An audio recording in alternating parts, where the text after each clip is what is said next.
right, welcome back here to the Hill on NewsNation. Tonight, employees at NASA are bracing for layoffs. The space agency, among several federal offices, cutting down its workforce. NASA has roughly 17 to 18,000 employees in that range. But as we are about to watch here, any moment now, we're actually going to have the live pictures in a second. There's about to be another SpaceX launch.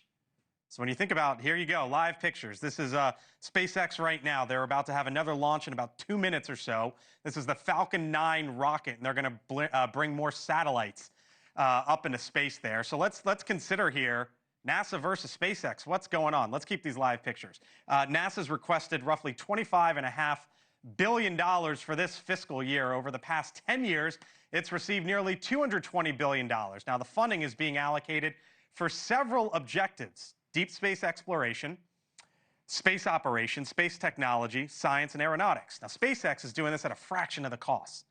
It received more than $10 billion in venture capital, that's private money, $20 billion or so in U.S. government contracts. Joining me now is the former NASA astronaut, former International Space Station commander, Leroy Chiao. Leroy, thanks for being with us. Kind of cool to speak with you and watch this, as we believe this is taking place in the next 100 seconds or so. So as the big conversation, Leroy, here in Washington is about DOGE, and we're talking about possibly cutting 10% of NASA, is that the right figure? As a former NASA astronaut, are you good with that? Well, I'll tell you what, NASA, like just about every other large organization, has its fair share of bureaucracy and inefficiency. The NASA of today is nothing like the NASA during the Apollo days or even during the shuttle days. And so, yes, is there fat to be cut out? Of course there is.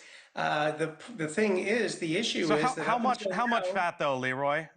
Because is it 1%, 5%, 10%? If this is not the NASA of old, what do we need to do?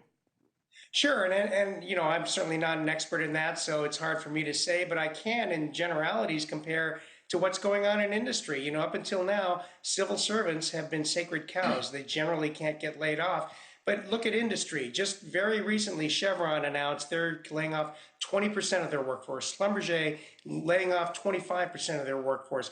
Southwest Airlines laying off 15% of their workforce. Right. Blue Origin, SpaceX's competitor, announced very recently they're losing 10% Bezos of their just workforce. did it. Yep. Yeah, and so losing 10% of NASA, that seems right in family there. You know, I mean, of course, it's terrible when people lose their jobs. It's terrible for them, their families. You got to feel for these people.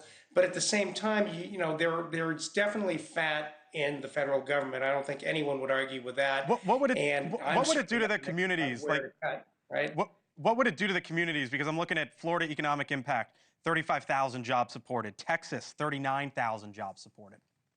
Sure. Well, you know what? This would be actually a smaller blow than the end of the shuttle program back in 2011. I mean, so many people were laid off down in Florida at the Cape, and some folks here in Houston at the Johnson Space Center and other centers.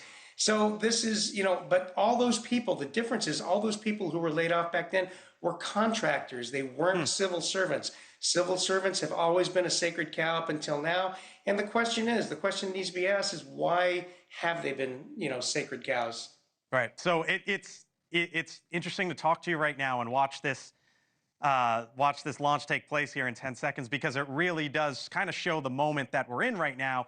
We're talking about a SpaceX launch right now, and not something involving NASA. We did, though, hear from NASA, Leroy, today as we watched the Falcon 9 rocket launch live here, and what a sight to see there as it heads up into the skies, and talking to a former NASA astronaut as all of this happens.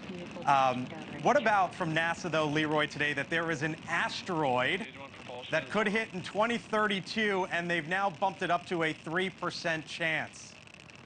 Well, you know, this is not an exact science when you have multiple bodies and considering orbital mechanics, you know, predicting where something's going to go, especially, you know, many years from now, is difficult to do.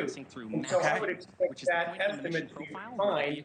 And, you know, 2-3%, that's still pretty low, and that's just a guess so far, an estimate.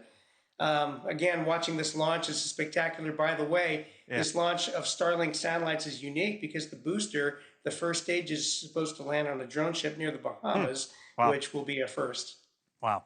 We'll leave it there. Small chance, but we'll see what happens, obviously. Right. Leroy Chiao, thank you, sir. Appreciate it. My pleasure. Thank you. Thank you for watching, and make sure you go to joinnn.com to find NewsNation on your television provider. And don't forget to click the red subscribe button below to get more of NewsNation's fact-driven, unbiased coverage.